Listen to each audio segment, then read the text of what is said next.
Welcome back friends, welcome to study Vigyan Prakash. आइए शुरू करते हैं 10 जनवरी के करंट अफेयर। तो पहला क्वेश्चन बहुत ही इंपॉर्टेंट है। देश का पहला वाटर टैक्सी सेवा कहाँ पर शुरू किया गया है? तो देश में पहली बार वाटर टैक्सी सेवा शुरू हुई है और ये सेवा मुंबई महाराष्ट्र में स्टार्ट की गई है। सही जवाब आपका ऑप्शन बी होगा। देखिए फ्रेंड्स, दक्षिण मुंबई को नवी मुंबई से जोड़ने वाली वाटर टैक्सी सर्विस ये शीघ्र शुरू होने वाली है और इसको शुरू करने वाली जो कंपनी है उसका नाम है इन्फिनिटी हार्बर सर्विसेज। तो इन्फिनिटी हार्बर सर्विसेज इस सेवा को प्रदान करने वाली कंपनी बनेगी। इस सर्विस को नवी मुंबई के नेरुल, बेलापुट और जेएनपीटी को दक्षिण मुंबई के मझगांव में क्रूजर टर्मिनल से जोड़ा जाएगा। तो याद रखिएगा, बहुत ही इंपॉर्टेंट क्वेश्चन है। देश का पहला वाटर टैक्सी सर्विस ये महाराष्ट्र में शुरू हो रही है, मुंबई में। अगला क्वेश्चन होगा, प्रवासी भारतीय दिवस 2022 कब मनाया गया? तो इसका उत्तर आपको पता ही होगा। सही जवाब इसका ऑप्शन ए है, यानी कि 9 जनवरी। इसे नॉन रेजिडेंट इंडियन डे के रूप में भी जानते हैं। तो भारत के विकास में प्रवासी भारतीयों के योगदान को चिन्हित करने के लिए प्रतिवर्ष 9 जनवरी को प्रवासी भारतीय दिवस मनाया जाता है। इसी दिन 9 जनवरी 1915 को महात्मा गांधी दक्षिण अफ्रीका से वापस भारत आए थे। 2022 में प्रवासी दिवस का 17वां एडिशन होगा, 17वां संस्करण होगा। इसकी शुरुआत 2003 में की गई थी और इसको आयोजित कौन करता है? Ministry of overseas Indian affairs, Bharat सरकार। 2022 की थीम होगी आत्मनिर्भर भारत में योगदान। तो ये बहुत ही इंपॉर्टेंट है, आत्मनिर्भर भारत में योगदान। ये प्रवासी भारतीय दिवस 2022 की थीम है। हाल ही में कोविड-19 के नए वेरिएंट डेल्टा क्रॉन को किस देश में पाया गया है? तो इसका उत्तर हो जाएगा ऑप्शन बी, यानी कि साइप्रस में। देखिए फ्रेंड्स, डेल्टा और ओमिक्रॉन के कहर के बीच कोरोना वायरस का एक और वेरिएंट सामने आया है। डेल्टा और ओमिक्रॉन की जुगलबंदी से तैयार हुए इस वेरिएंट का नाम डेल्टा क्रोन रखा गया है। यूरोपीय देश साइप्रस में अब तक डेल्टा क्रोन के 25 मामले देखने को मिले हैं। यह ओमिक्रॉन से ज़्यादा घातक तो नहीं माना जा रहा है, लेकिन इस पर वास्तविक स्थिति जो है वो शोध होने के बाद ही स्पष्ट हो सकेगी। और आपको याद दिला दें कि अभी हाल ही में कोरोना का एक नया वेरिएंट आया था, IHU। ये फ्रांस में मिला था। फ्लूरोना वेरिएंट भी आया था जो इजराइल में पाया गया था।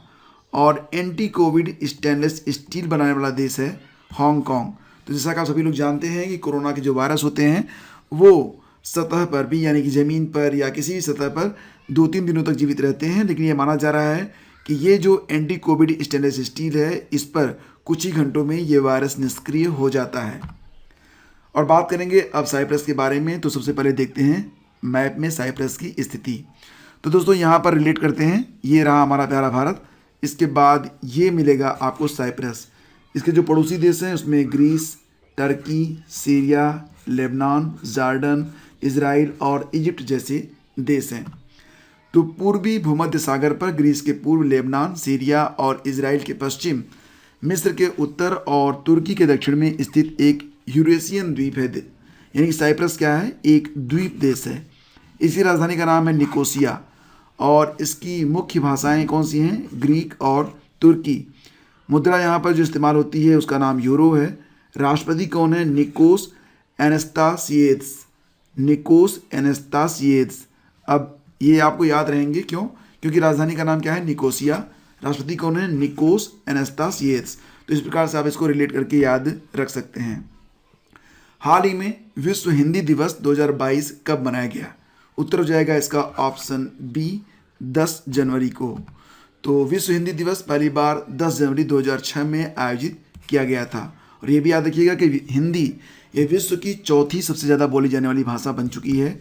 वर्तमान में मंदारिन जो कि एक चाइनीज भाषा है, दूसरे स्थान पर अंग्रेजी और तीसरे स्थान पर अंग्रेजी के बाद स्पेनिश का स्थान आता है। इसके बाद चौथे स्थान पर आती है हिंदी। पूरी दुनिया में हिंदी बोलने वाली चौथी सबसे ज़्यादा बोलने वाली भाषा बन चुकी है।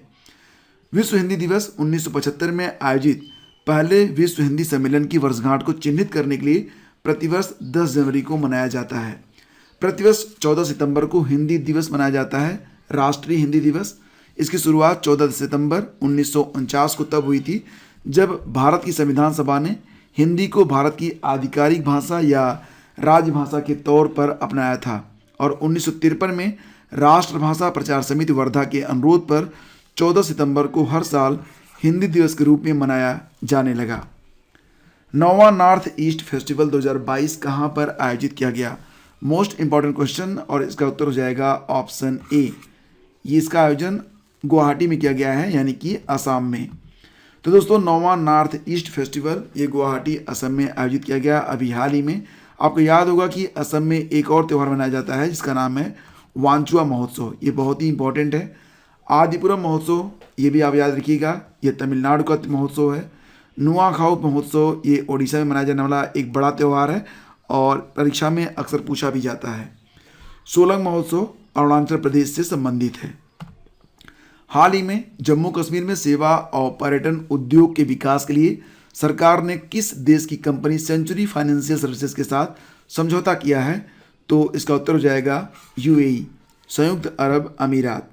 तो फ्रेंड्स, सरकार ने जम्मू कश्मीर में पर्यटन उद्योग को बढ़ावा देने के लिए यूएई के साथ 100 अरब डॉलर का समझौता किया है। 3 होटल और एक व्यावसायिक व आवासीय कॉम्प्लेक्स इस योजना के तहत निर्मित किए जाएंगे। तो फ्रेंड्स, बात करेंगे यहाँ पर जम्मू कश्मीर के बारे में। 31 अक्टूबर 2019 को जम्मू कश्मीर एक केंद्र शासित राज्य के रूप में, यानी कि एक यूनियन टेरिटरी के रूप में अस्तित्व में आया है। श्रीनगर किस नदी के किनारे स्थित है? कई बार पूछा जाने वाला प्रश्न है। इसका उत्तर हो जाएगा झेलम। और सलीम अली राष्ट्रीय उद्यान, Dachigam national park, Kishtwar national park ये जम्मू कश्मीर के प्रमुख राष्ट्रीय उद्यान हैं जो कि परीक्षाओं में पूछे जाते हैं। मनोज सिन्हा लेफ्टिनेंट गवर्नर हैं, यानी कि उपराज्यपाल हैं जम्मू और कश्मीर के। न्यायाधीश कौन है? पंकज मित्तल जी। दोस्तों, हमारा प्रयास रहता है कि आपके लिए वीडियो बहुत ही छोटा रखा जाए लेकिन बहुत ही सारगर्भित रखा जाए, यानी कि कम समय में आपको अधिक से अधिक फैक्ट बताए जा सकें। ऑडियो रिवीजन के लिए लिंक वीडियो के डिस्क्रिप्शन में है, यानी कि जब भी आप खाली पाएँ तो एक बार ऑडियो को भी आप सुन लें ताकि सारे प्रश्न आपके रिवाइज हो सकें और सारे फैक्ट आपको याद रह सकें। हाल ही में BIS ने कब अपना 75वां स्थापना दिवस मनाया है? इसका उत्तर हो जाएगा ऑप्शन बी, यानी कि 6 जनवरी को। तो दोस्तों, bureau of Indian standards celebrates the 75th foundation day on 6 जनवरी 2021। तो 1986 के संसद के एक अधिनियम के माध्यम से 1 अप्रैल 1987 को अस्तित्व में आए भारतीय मानक ब्यूरो की शुरुआत भारतीय मानक संस्थान के नाम से 6 जनवरी 1947 को की गई थी। तो यहाँ पर महानिदेशक कौन है? प्रमोद कुमार तिवारी हैं। मुख्यालय दिल्ली में स्थित है BIS का। हाल ही में किस देश ने बाल विवाह पर प्रतिबंध लगा दिया है? तो उत्तर हो जाएगा इसका ऑप्शन बी, फिलीपींस। फिलीपींस में हर 6 में से एक लड़की की शादी 18 साल की उम्र से पहले ही कर दी जाती है। अब 18 साल से कम उम्र पर शादी करने पर माँ बाप को 12 साल तक की कैद हो जाएगी। यूनिसेफ के आंकड़ों के अनुसार नाबालिग लड़कियों की शादी करने के मामले में दुनिया भर में देशों में जितने भी स्थान हैं उसमें फिलीपींस का स्थान जो है वो 12वां है। तो दुनिया का फिलीपींस 12वां ऐसा देश है जहाँ पर नाबालिग लड़कियों की शादी कर दी जाती है। और मैप में अगर हम फिलीपींस को देखना चाहें तो ये है भारत, ठीक है, ये है हमारा प्यारा भारत। इसके बाद आप क्रम से आएंगे तो ये रहा फिलीपींस। फिलीपींस दक्षिण पूर्व एशिया में स्थित एक देश है। इसका आधिकारिक नाम फिलीपींस गणतंत्र है। राजधानी कहाँ पर है? मनीला में है। पश्चिमी प्रशांत महासागर में स्थित 7107 द्वीपों से मिलकर बना हुआ यह एक देश है। और आपको याद होगा कि मनीला में ही ADB एशियन डेवलपमेंट बैंक का मुख्यालय भी है। फिलीपींस की मुद्रा का नाम है फिलिपिनो पेसो। राष्ट्रपति कौन है? रोड्रिगो दुर्तेते राष्ट्रपति हैं फिलीपींस के। हाल ही में केंद्रीय पर्यावरण मंत्री ने भारत में चीतों की वापसी के लिए कार्य योजना को स्टार्ट कर दिया है। इसके लिए कहाँ से चीतों को भारत लाया जाएगा? दक्षिण अफ्रीका, नामीबिया, बोत्सवाना, उपरोक्त सभी। सही जवाब ऑप्शन डी है, यानी कि दक्षिण अफ्रीका, नामीबिया और बोत्सवाना से चीतों को भारत ले आया जाएगा और अगले 5 सालों में लगभग 50 चीतों को लाया जाएगा इन 3 देशों से। वर्तमान में हमारे जो पर्यावरण मंत्री हैं उनका नाम है भूपेंद्र यादव। चीता वर्ष 1992 में भारत से विलुप्त हो गया था, ज़्यादातर अवैध शिकार के कारण, क्योंकि तब जो राजा महाराजा हुआ करते थे वो अपनी बहादुरी दिखाने के लिए इस एक मान लीजिए कि निरपराध जीव की हत्या कर देते थे, क्योंकि जानवरों में यह बहादुर होता है तो उसको मार कर वो अपनी बहादुरी को साबित करते थे। राष्ट्रीय बाघ संरक्षण प्राधिकरण की 19वीं बैठक में टाइगर को पुनर्निर्वासित करने पर विचार किया गया है। दक्षिण अफ्रीका, नामीबिया और बोत्सवाना से लाए गए चीतों को मध्य प्रदेश के कूनो पालघर राष्ट्रीय उद्यान में रखा जाएगा। कहाँ पर? कूनो पालघर राष्ट्रीय उद्यान में। 2021 में सुप्रीम कोर्ट ने नामीबिया से अफ्रीकी चीतों को भारत में लाने के प्रस्ताव पर 7 वर्ष से लंबे प्रतिबंध को हटा दिया था। तो 2021 में प्रतिबंध हटा लिया गया, जहां पर नामीबिया से अफ्रीकी चीतों को भारत में लाने पर प्रतिबंध था। हाल ही में ममता बियॉन्ड 2021 नामक पुस्तक किसके द्वारा लिखी गई है? इसका उत्तर हो जाएगा जयंत घोषाल। देखिए फ्रेंड्स, हाल ही में जयंत घोषाल की एक किताब जो आई है, ये काफ़ी चर्चित किताब है और इसके बारे में अगर हम बात करें तो हार्पर कॉलिंस पब्लिशर्स इंडिया एक नई किताब प्रकाशित करने के लिए तैयार है। शीर्षक होगा इसका ममता बियॉन्ड 2021 और राजनीतिक पत्रकार जयंत घोषाल द्वारा लिखित और अरुण सिन्हा द्वारा यह अनुवादित है। पुस्तक के विमोचन की घोषणा 5 जनवरी 2022 को पश्चिम बंगाल की मुख्यमंत्री, सीएम और तृणमूल कांग्रेस पार्टी की नेता ममता बनर्जी के जन्मदिन पर की गई है। पुस्तक इस बात की पड़ताल करती है और जांच करती है कि भारतीय जनता पार्टी 2021 के पश्चिम बंगाल चुनाव में क्यों चुनाव हार गई। अब बात करते हैं कल के प्रश्नों के बारे में। तो कल के प्रश्नों का एक रिवीजन करते हैं। ई गवर्नेंस पर 24वां राष्ट्रीय सम्मेलन कहाँ पर आयोजित किया गया? उत्तर हो जाएगा हैदराबाद। राष्ट्रीय जल पुरस्कार 2020 में कौन सा राज्य टॉप पर है? उत्तर प्रदेश। पाकिस्तान सुप्रीम कोर्ट की पहली महिला जज कौन बनी है? आयशा मलिक। बहुराष्ट्रीय नौसैनिक अभ्यास मिलन 2022 का आयोजन कहाँ पर किया गया? विशाखापत्तनम में। पेट्रोलियम निर्यातक देशों के संगठन ओपेक के नए महासचिव कौन बने हैं? हैथम अलघिस। भारत के पहले ओपन राग संग्रहालय का उद्घाटन कहाँ पर किया गया?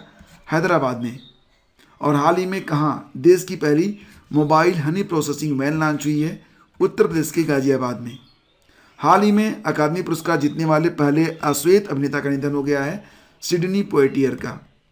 और हाल ही में किस राज्य के पूर्व मुख्यमंत्री प्रताप सिंह राणे को राज्य मंत्रिपरिषद में आजीवन कैबिनेट मंत्री का दर्जा दिया गया? तो गोवा में बीजेपी सरकार के द्वारा। हाल ही में बैंक ऑफ बड़ौदा की ब्रांड एम्बेसडर बनी है शेफाली वर्मा। यह भारत की एक महिला क्रिकेटर हैं। और अब बात करते हैं कल के प्रश्न की। प्रश्न पूछा गया था कि सोहराय किस जनजाति का सबसे बड़ा त्यौहार है? इसका उत्तर जाएगा ऑप्शन बी यानी कि संथाल। संथालों का सबसे महत्वपूर्ण त्यौहार है सोहराई त्यौहार। और कहा जाता है कि सोहराई एक पूरा पाषाण युग के शब्द से उत्पन्न हुआ है। सोरो का अर्थ होता है छड़ी के साथ ड्राइव करना।